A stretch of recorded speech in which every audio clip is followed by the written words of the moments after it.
I'm sorry we're a little bit behind schedule, just so everybody knows. As many of you have been here before, you know that Chris and Caesar have been our partners through a lot of this. Unfortunately, Caesar is running just slightly late. Maybe he'll want to share this story. He'll be here just a little bit and everything. So, but he's very integral because Caesar's the one who did the scoring that we're going to go over here in a little bit. So we're going to try to do a few of the other business items on the agenda, and then from there we'll hopefully Caesar will be here for that. So again, thank you for coming today. We will have public comment at the end, and so just make sure you sign in if you wish to speak. So I would like to introduce our new member to the commission. And Nathan, would you like to say something or introduce yourself so everybody knows? Yeah, well, my name is Nathan Thomas. Some of you I do know, and I was asked to be a part of this committee. I'm certainly glad to be a part of this group and the purpose of what we're here to do, and excited to do that. So I own Ruidoso Mortgage Company. I also have Ruidoso Car Wash and some other holdings in the community. So I'm certainly interested in expanding our workforce goals and the community as a whole. So, Welcome aboard. We're glad to have you. So, first off, we have the agenda before you. Anybody have any additions or corrections to the agenda that we need to make? Yes, Mr. Chairman, I just want to state that, at the last meeting you talked about having, the meetings out on the site. Yes. Logistically, the Open Meetings Act. We talked and wanted to keep it here, and then if anybody wants to do it independently afterwards, they're welcome to take a look at the various sites. So I just wanted to give clarification on that. Okay. And then also I just want to make a statement that this meeting has been posted in accordance with the Open Meetings Act. Okay. Thank you. Appreciate that.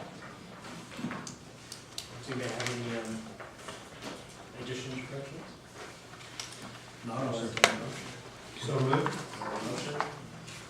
Second. All right. All in favor? Aye. All right, then the agenda's. Okay, well, we'll go into the minutes. So let's approval of minutes. So you have a Yes, correction I to have the a minutes? correction. At last month's meeting, Dr. Allred was here, but not Sylvia Baca. Oh, that's the June minutes. No, that's June. July. Oh, you're looking at July. I was looking at June, so it's. Oh, you're thinking about June? Yeah, because there's two sets of Okay. minutes in here, so sorry. So we're still thinking June. Let's go June 1st and get that one taken care of, and then we'll do the license corrections. So.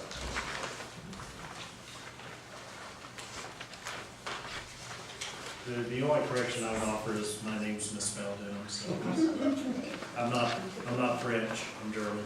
I always say that's the French spelling of my name, so that you have to see if we can correct that. So. Do I have a motion for the June minutes? Make a motion to approve. Have a motion? Second. And a second. All in favor? Say aye. Any opposition? So none. The July minutes?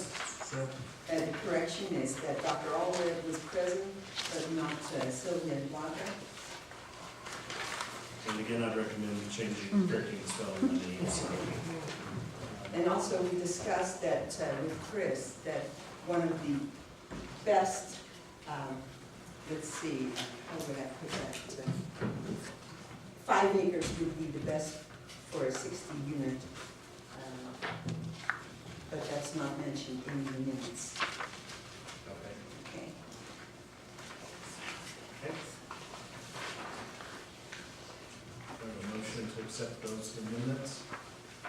I make a motion that we accept the minutes with corrections. I'll second that. All in favor? Aye. Any opposition? Seeing none, then the minutes will stand.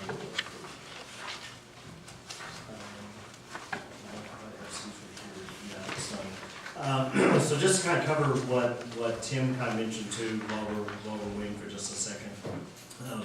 We had discussed last time actually going on to the site, but with the need because of open meetings and things like that, we made the decision to move open meeting here at the facility, and then we will have the scoring guidelines as they were scored, and we can from there independently go out and look and see what, if we have any questions about each one of the sites that they scored in relation to that. Chris, do you want to? Sure. What I'd like to do, Caesar will be here, he just texted me, he'll be here in just a minute. But what I thought I'd do is just talk briefly about what the scoring means. We took the site, various number of sites in town, and did ran the tax credit scoring. And as you run through tax credits, there are a series of criteria that are scored as a part of the competitive round. And in most cases, the scoring that's successful is only a few points above most of the other projects. And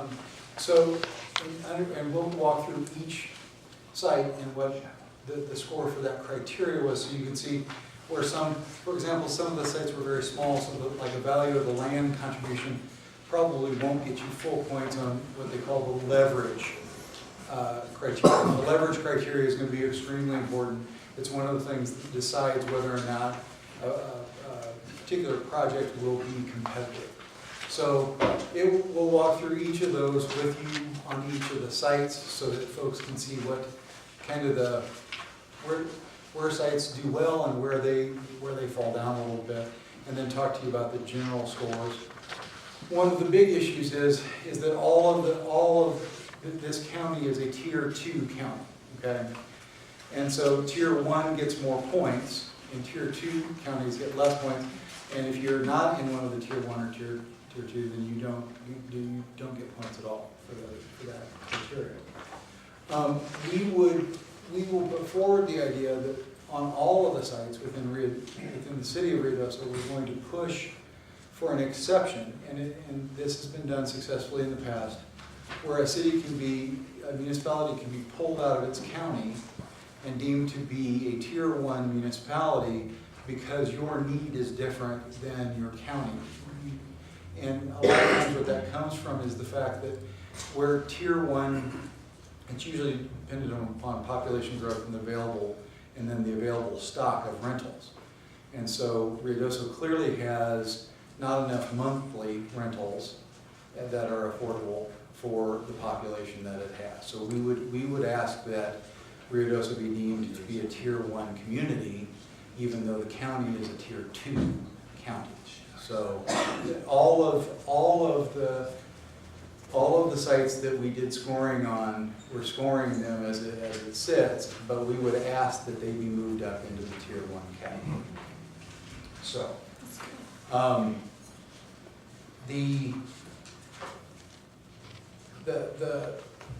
and so how that will work is that as the scoring goes through, whichever site is selected, a developer will be chosen by the village, and then that developer will take that site.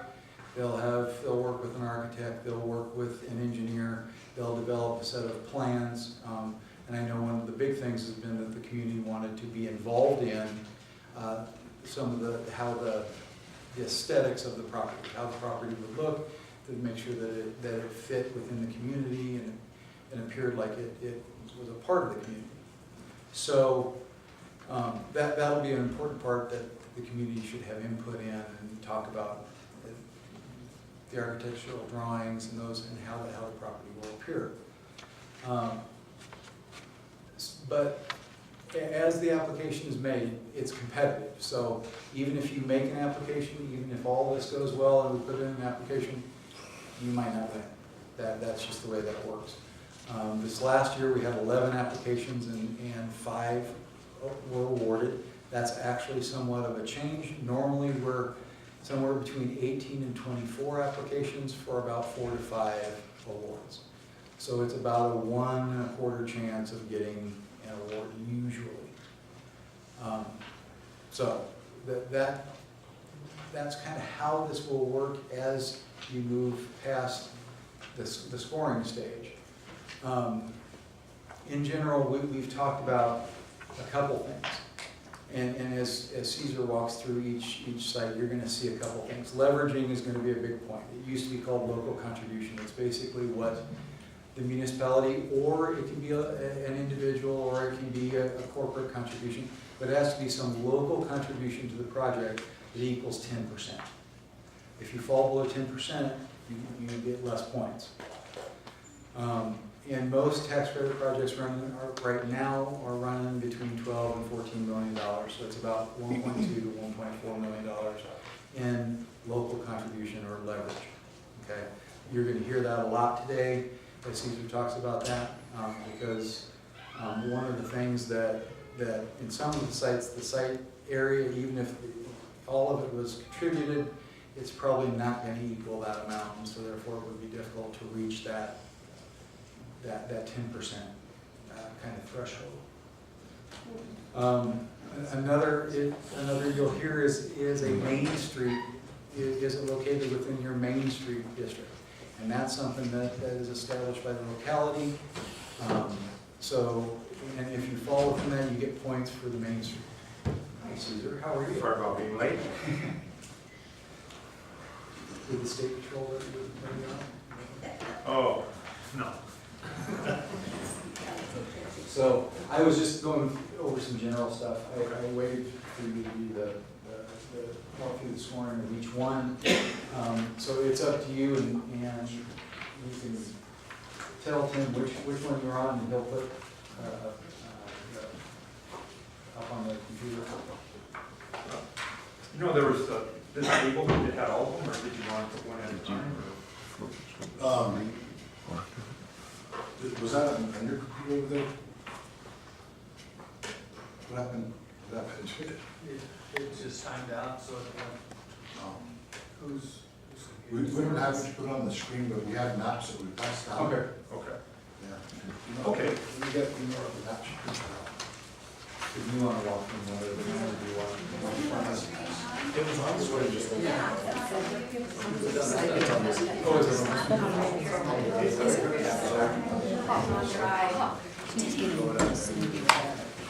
We'll get some more small ones printed up.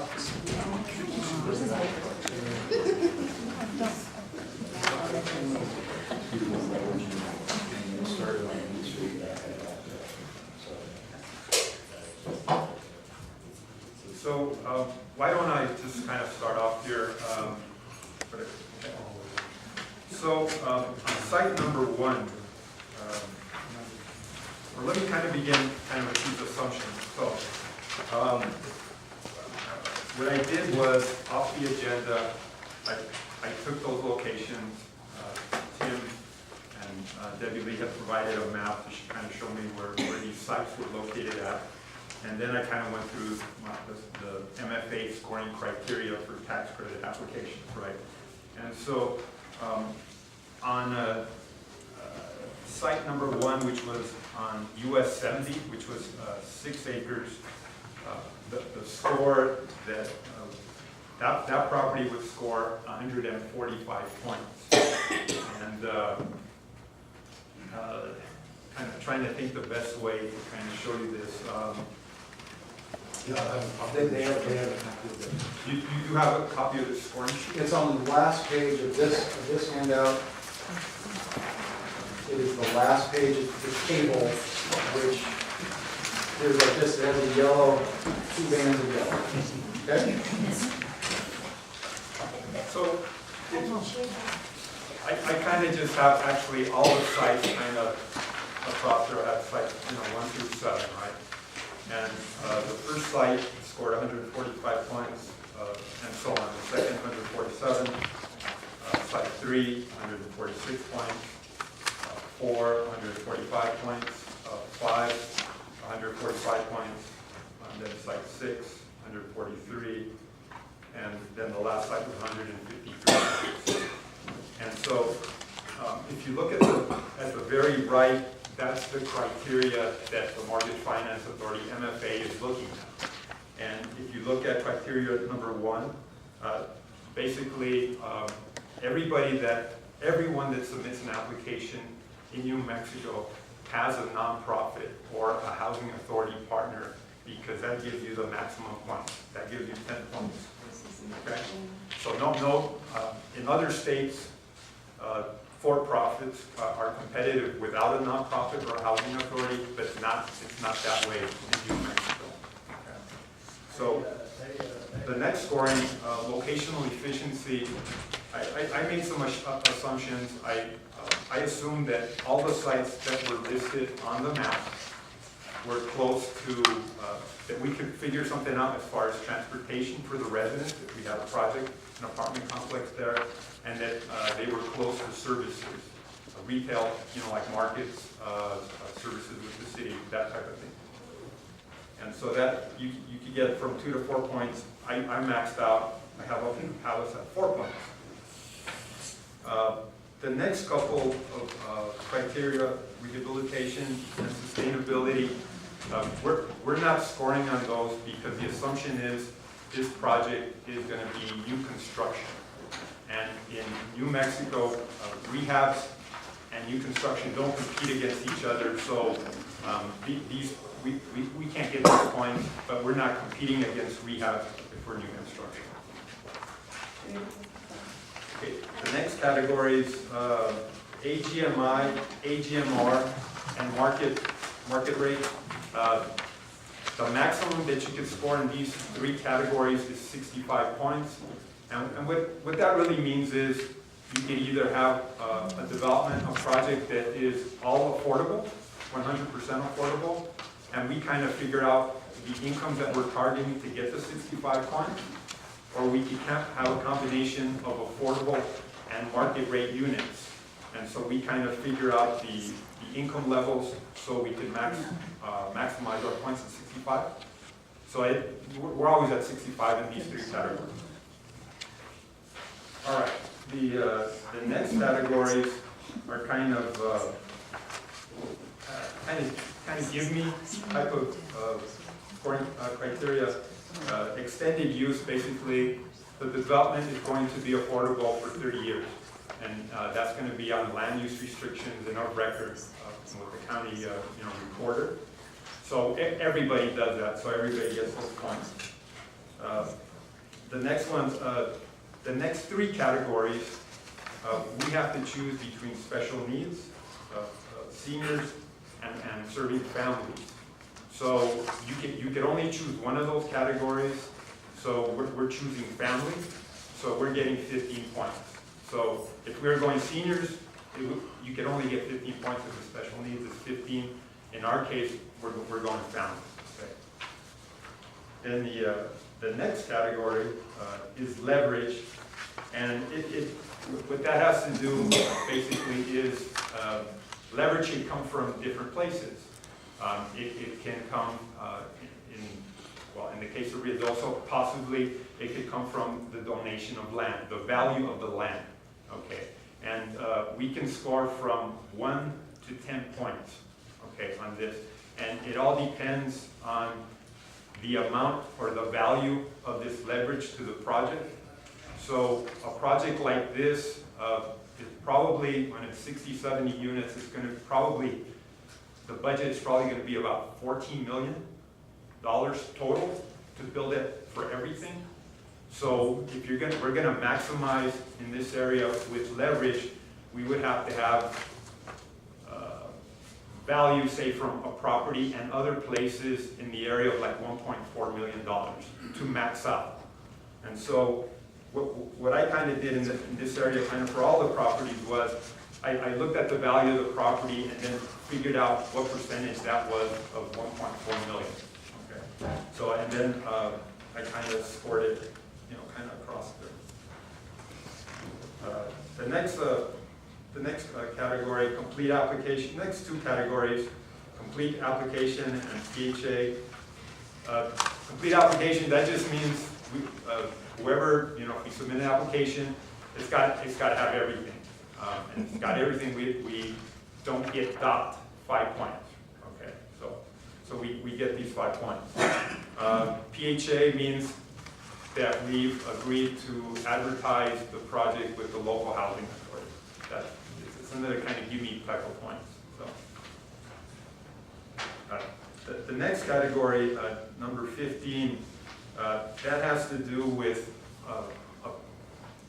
a project can score if it is in a qualified census tract, in a metropolitan redevelopment area, or in a Main Street area or by a Main Street area. So depending if you're in both, you get 5 points. If you're in one of those, you only get 3 points. Okay.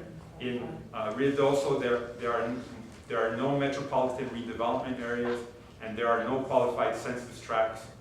So the only scoring criteria would be a site that's either in the Main Street area or within half a mile of the Main Street area. Okay. Okay. The next category, eventual ownership. Really, I would say no one really goes for this category, and what it has to do is converting the rentals to home ownership after 15 years. And the reason why is if you go for this category, you can't score in other categories and you're not as competitive, if that kind of makes sense.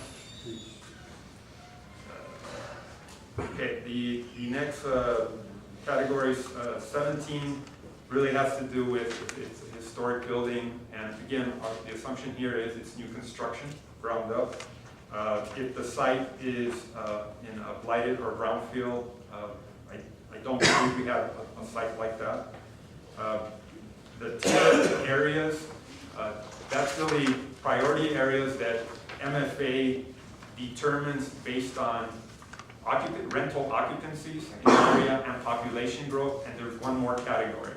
So each county in the state, they categorize them by these tiers, and what I mean by that is you have to be at a certain level to be at first or second tier. If you're not, you don't even get points in this area. Okay, and in the case of actually Lincoln County, it's been on the list for a couple of years on the point structure, and it may come off in 2019 because we're below that kind of threshold on occupancies and population growth. The only thing that kind of allows us to still get both of these points is in 2018, the Mortgage Finance Authority changed the criteria to allow us to make our case. So if we can show that the market is strong enough for the type of development that we want to have in the area, we would make our case to the state, and they would look at what we're showing them. Okay, efficient use of tax credits, number 20. That really, cost of construction and tax credit development projects throughout the country has been a concern with all states and with Washington, with everybody, because if you compare market rate and tax credit types of developments, tax credit developments cost more. And there's reasons for that. And I could list several because we have a lot more requirements on our end than a market rate developer does. But one of the things that the MFA board has done is kind of charged MFA staff with trying to develop a process where they're looking at costs and they're distributing the tax credits more equitably between all the different projects, so we get more projects every year. Because typically we maybe get 4 or 5 projects with the tax credits we get annually. But I think kind of with this, we've been getting, well, closer to, we've got like 6 this year. So they're trying to, you know, for New Mexico to have more projects, right? Okay, non-smoking, just real easy one. You know, we're promoting healthy living, and the projects, you know, you wouldn't be able to smoke in your unit, only in designated areas. And we're working with the American Lung Association on that. So adaptive reuse, that would be if we were converting like a building that's not for residential use to residential use, and that's not the case for us. And then other scoring, they come up with other criteria such as the size of the community and other things where we can score a few more points. And I think we can score 6 more points in Ruidoso. And so that's kind of a summary of kind of all these different criteria. And what I tried to do based on the information I had, just kind of scored, I scored each site. Of course, I made assumptions. It's new construction. There's infrastructure available to the site, that we could figure something out as far as transportation. There's proximity to services and retail, that there's no environmental issues, and that there's no conditions out there in terms of the site that would kind of drive up costs, so that it's basically a flat site for the most part. If you look at the top here, it says 2018 award scoring range, and it has 158 to 166 points. So there were 3 projects awarded in 2018, and 2 of them scored 158 points, 1 of them scored 166. So that's where a new construction project needs to be. So if you look at the scoring for kind of all our sites, that kind of tells you where we're close or we're kind of far away. So I kind of been rambling, and I apologize for being late. Were there any questions that I need to maybe go over one of the criteria? We'll do the questions, and if we can, it's open here about the board to ask questions also. We'll start with see if you have any questions. Absolutely. Cesar, just a couple of questions. You already clarified on the assumption criteria. I'm just curious on the site locations that have been approved and broken ground on. The same criteria was used, but the subjectivity of those scoring, who finalizes that? I mean, as an example, the assumption of the transportation, all sites receive the same score, but that may differ based on the community size. Public transportation may run on 70 versus Midtown or another area, and I'm just curious, how does that get finalized? Oftentimes the developer will provide transportation if there is no public transportation in that area. A developer can set up a system so that residents of the property can have a van or something, the driver, so or something along those lines, so that to meet that criteria. If it's not available, the developer would have to bear the cost of that. Okay, understood. Okay. Throughout the discussion, I kept wondering, what were the point totals for projects that were successful? So the last thing that you said was really useful to me. But I do have another question, and that is on item 12, where you, and the title on that is leverage. What have other communities done to leverage these projects?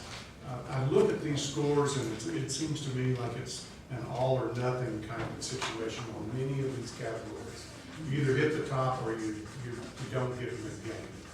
This one and the other one that is highlighted does have some variation across these columns. So my question then is, how do communities do that? How do they leverage these projects? In some cases, the community itself leverages the capital, and in some cases it's land, and then in many cases it's both. Okay. For example, our Roselawn project, the city had in excess of $1 million in capital that they provided to the project for their, to meet the leverage. And Tim and I have discussed this. It puts small rural communities in a disadvantaged position compared to some of the larger communities with more money, because it allows them to do that where smaller communities simply don't have that kind of capital to go around. So that's one of the issues, but that's a bigger scale issue for the tax credit program in general. But that's how Hobbs has done that as well. They provided, in their cases, they provided $1 million to their tax credit projects to push them through. So that happens a lot, and in many cases it's a combination of both land and capital. We were asked a question last time, and I'll just take a quick opportunity to provide that information. We were asking in regards to if infrastructure And that was gonna be my next question.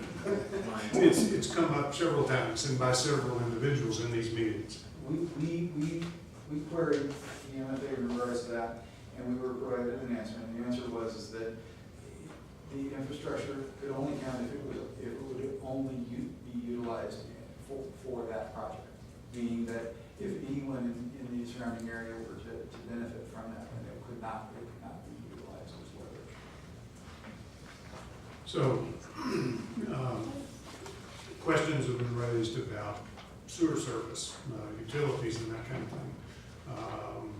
So sewer lines directly to the project, any of these projects would be included in the infrastructure expenditures and perhaps scored?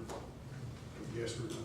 If it was a sewer line to that property only, then it could be. Am I correct in that? Well, so my understanding from MFA right now is that infrastructure, outside infrastructure is not included. Okay. So sewer lines, water lines, anything to the site is not going to be included. Okay. We're trying, in the next month or so, there's going to be this public comment period where I think I would encourage everyone to send emails and letters to MFA to tell them to include it. But as of right now, it is not included. Okay. Sidewalks, same thing. Maybe Same thing. open to the public. Thank you. Let me just add, okay, there's other things that could be leveraged. So this year, they allowed deferred developer fee. So a developer is going to make X amount of dollars, but the amount that they're going to collect during construction and development is going to be X amount, and they're going to leave in a certain amount into the project that will be paid out of cash flow. So that just started this year. Other ways, I could tell you, I know we're talking new construction here, but on rehabs where maybe there is some sales proceeds, the seller can contribute some of that money to the project. And so it doesn't happen often, but I've been involved in a couple of projects where we've done that. And there could be private donations. Okay. Back to capital, I think we brought this up a while back. Even if one of these other properties here were to score between the 160s, 158, 166, the village doesn't have the capital to purchase it, is that correct? So the question is, does the village have the capital? We do not have the capital budgeted or allocated. We have that land. Right. So if the land we were have, hoping to look for land, either a particular piece of land, previous discussions, we had talked about land trades with the schools and the hospital, and then we looked at other village properties. has there been any consideration, because the value of it is about $1 million, so if we're to get $1 million and then purchase the property on US 70, that would give us a surplus of $250,000 or $750,000.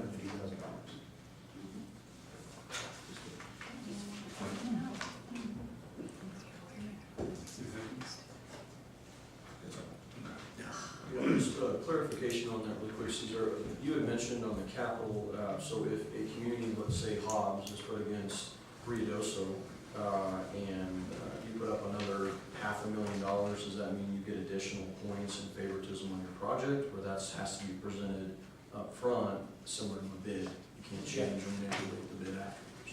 No, and you're capped. If you get 10% of the total project cost, Okay, understood. then So, you can't get additional, you can't get extra points, you need more dollars. okay, And the commitment has to be in the application. okay, thank you. So the only other category, so I think cover leverage pretty good, is the tier, and I know you kind of went over that, Caesar, but could you kind of explain that one more time? Because I mean, to me, it looks like there's 5 points left on the table there. But what I understood you say is it's really not there, but I just want to make sure I understand that. Well, so there's two tiers. There's 10 points, 5 points. Okay. Right now, Lincoln County is 5-point tier, second tier, right? And that's based upon population growth and rental occupancies. And there's one more factor. But we can make our case to MFA that it's actually for the population or wherever we're serving, that the need is much greater than that. So if we move into tier 1, we would get 10 points. 10 points, yes.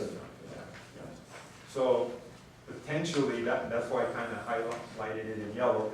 So right now it's 5, but we could make our case and try to go for 10. Okay, and And that has successfully happened, also. So it's not an impossibility. And that's during your application process you find that out, or is that prior to your application? it's in your application, and you'll find out in 2-3 months after you submit an application that they're going to give you those points. Okay. They- The one other area that there's a little bit of room on is on the non-midtown property is the MRA Main Street designation. So I understand we don't have the other 2 designations for Main Street. Main Street is a designation by who? Is that the village designates Main Street, or is it? Mr. Chairman, Main Street is designated by the Main Street Association and approved by New Mexico Economic Development Department, Main Street Division. Okay, and then I think I noticed on the map, there's it looks to me like there's a proposal to change the Main Street. No, it's a half mile buffer on it. Okay, but I just saw these solid black lines that says proposed Main Street district on there, so what does that mean? That was a previous, that they were looking at, Okay, and that wasn't approved. It wasn't what's currently. okay. The New Mexico Main Street representatives, they submitted the larger boundary, and the New Mexico Main Street Economic Development Department is to reduce the boundaries to smaller. Now, they can at some point, when they want to, request that it be expanded, but they feel that the smaller Main Street boundary is more conducive to the type of activities that go along with the 4-point approach. So the one other thing that I think, at least I have had during our discussions, because it was the proximity of the project relative to shopping. And of course, Main Street's got a lot of shopping on it, but we also know that a lot of local residents don't shop at Main Street, at least not on a regular basis. But based on what you just presented to me, if we put it right next to Albertsons, we're not going to get any additional points. Even that would probably, if I were logically sitting back and saying, for these people, that's where we should be at. You're saying there's no benefit to doing that, at least on a scoring situation. Well, that you do get the locational efficiency points, for number 2, Okay. talks about grocery stores, those kind of things. But the Main Street designation, number 15, is that designated. It's just that designated area, regardless of what kind of shopping malls. So, Chris, when you said up here that the award scoring range last time was between 158 and 166, what is it that would really make them look at us and say, we'll give you that, we'll raise that score? What is that plus?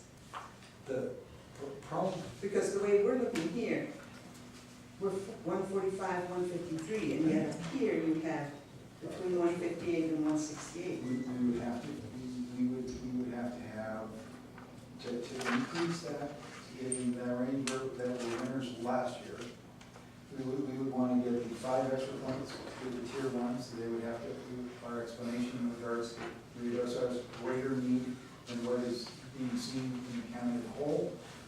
And then also then the leveraging points are range mattering on a site from 2 all the way to 7.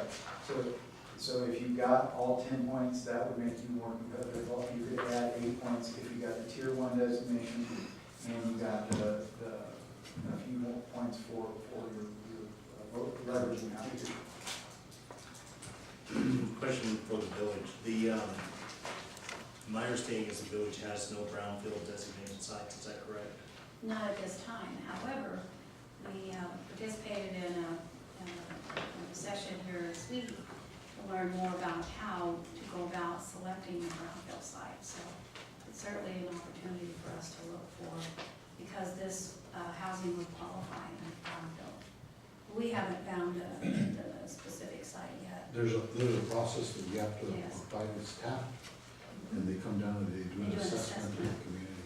Well, I know the county bid or applied for a brownfield grant for the abatement and demolition of the old hospital once it's completed, and you were rejected on that, which to me doesn't bode well for us on getting that designation, because if that's probably one of your oldest buildings in town, and the fact that we didn't get that, I'm not sure that I'm going to find anything else, so. Kind of strange that the hospital would qualify. Yeah. based on Is that. it better this week? Yeah, I thought it would be a perfect site for a brownfield designation, that's why I recommended it. Did they come do the assessment? Well, we submitted the grant, so, or Samantha submitted the grant, so. there's a pre-assessment that's, that's done, one's a federal and one's a state assessment. Yeah. And You might talk to Samantha about that and see what her experience, but she really handled that, I just kind of turned on to it, so I didn't know, so. Because I agree with you, I thought it would be a perfect site for that, so.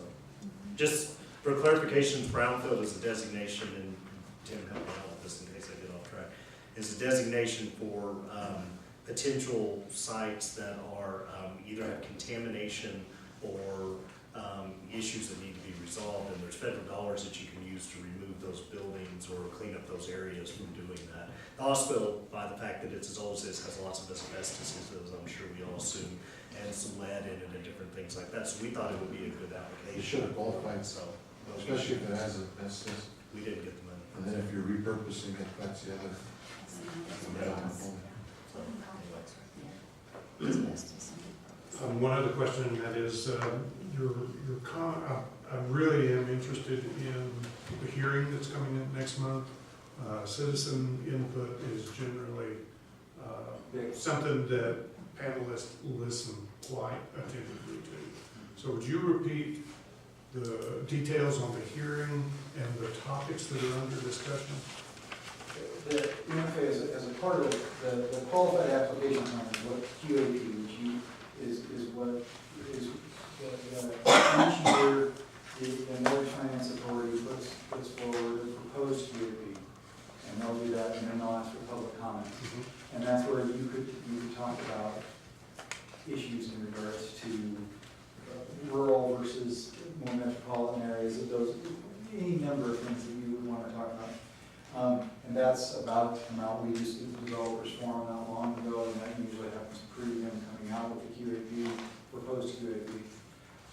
And we will make the city, the village aware, so that they can make you aware of when that is and how the community can then participate and provide their input into that process. Because it's really important, and it means a lot more coming from a community than it does from developers who they see as, a self-interest kind of thing. So, Well, that'd be beneficial for us to try to put a contingent to go and try to see if we can't get that tier area bump, and that's 5 points right there. It's just very good. that would be good. Okay, well, let's keep that in mind. Any other questions from the board? I'm gonna vary a little bit from.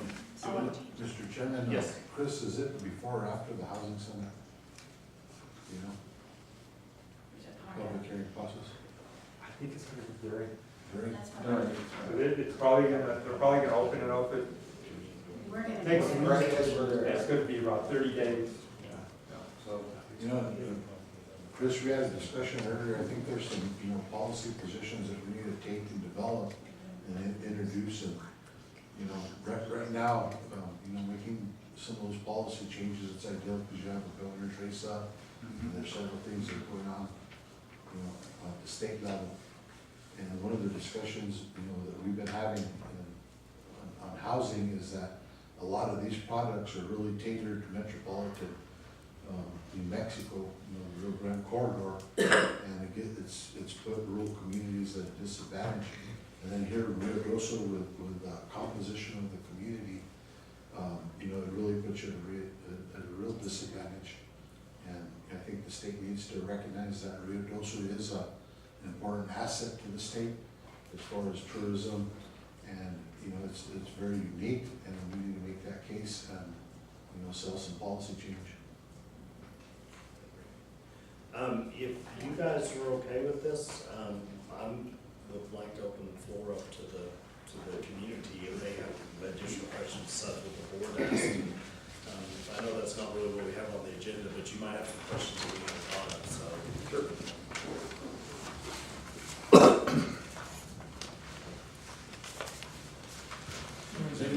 Yes, sir. On the agenda, I mean, Mr. this is, Chairman? Yes. Go ahead. If you could state your name and your Yes. address just for the record. Jake Nicholson, 104 Ridgecrest. It lists 6 projects and each one has a dollar figure after it. What is that dollar figure? What does that mean? Is that the value of the land? Are you talking about up at the top? Yeah, that's what at least what the asking value is of the land at this point, is what that is, so. So from a leverage standpoint, you subtract that from 1.4 million and that's the difference? That's making the assumption that that's the amount of the contribution to the project, that land is the contribution, and it is worth this amount of money. As a ratio of $1.4 million, which would be the 10 points, so whatever that would be. Okay, thank you. I have a question. John Farley, 105 Riley Cove. If we were to sell the Midtown property, I missed what you were saying earlier about could that money be put with the value of another piece of land? Yes. So then we could actually have more than $1 million if we sold the land to one of the buyers that are currently trying to buy it, Yeah, it's. of leverage. It is, whether it be in land or capital or a combination of both, it's 10 points for 10%, and then and down there and how much money there is. So the closer you get to that 10%, the more point that you can get closer to that 10 points. Okay, and my other question was, is there a list of, where can we view who applied for these things in the last several years and who got them as far as communities? Under housingNM.org is the New Mexico Mortgage Finance Authority website. And if you look under developers, they have a tax credit sub-tab. You can go in there and you can see who won. And they, I believe they show the applications. And does it have who applied as well? Yes. I'm just curious, because a lot of the communities you compare us to are nothing like us as far as what generates our revenue from tourism and things like that. I'm just curious if those same kind of communities are applying or winning, or if it's, Las Cruces and some of these other places that have been mentioned are nothing like. I think it could change us a lot more than it would change them, as far as a community. Just curious. I can get Tim the link, Okay. so that way you can go right to it and you can see the list for the last, since 2000. Okay. Great. We can post that on our, if you give me the link, we can post that on I do want to make one clarification on your question and the answer that was given. The land that is at Midtown does have a lien on it, or that the village is still paying. Can you tell us how much this roughly? What's interesting is that when we purchased the Mashburn property, we refinanced a current debt and added to it. So I think the total debt is about $3 million. The portion of that land that we purchased, or that we borrowed, was about 1.5. So the only issue with that is selling that land, we still have a loan out on the land, the village does and everything. And so all that money is not necessarily available for us to just pass on to the merchant's properties. Mr. Chairman, if I may, Chris, correct me if I'm mistaken, but you also need site control of the proposed property, correct? Correct. Yeah, so if it was sold, we'd have to still work through the logistics of purchasing the property and having site control. I'm just putting that out there because sometimes it's, there's a little bit more to it than what it is, but it's possible. Joe? So my understanding is at this time, the village of Ruidoso does not have any land that is free and clear to use towards the leverage towards the proposed 1.4 million. Am I understanding that correctly? No, I think just because there's a loan on it does not prohibit the village from doing that. That would, I think we answered that at a previous one, that would still count towards, the village would just have to continue to pay on the loan during that time, so. So, all right, Mr. okay. Chairman, there are other village properties Joan, that don't have a lien against them. And That- if you looked at the one by the cemetery, that's free and clear, that land's free and clear. Trying to think, Ron, who took that tour? We didn't, do that on the map, that one by the cemetery. No, we didn't do But that. Rodney showed me that property today on the map. So- And then I had one other question regarding your definition of brownfield, brownfield properties and what have you. Would the Horton complex, that would qualify for that kind of designation Mr. for the Chairman, village? ma'am, just for the record, can you state your name? Oh, yeah, I'm sorry, my name is Joan Sagoni, and I live at 103 Racket Place. Thank you, ma'am. To answer your question, there's two different organizations. One's a state organization and a federal organization that come in and do assessment of the property, and they make the determination. So I can't just say, yes, it's potential that it could, but. they- Has the village pursued that? Because I know the village has proposed that offices be moved over there and it become a municipal establishment. So I would assume the village is pursuing that to try to save some money for the village? That's correct. We That's are correct. looking at, Good. village-wide potential brownfield sites so that we can use that as funding opportunities for any other challenges that may face a community, Wonderful. not just housing. All right, thank you, sir. Thank you.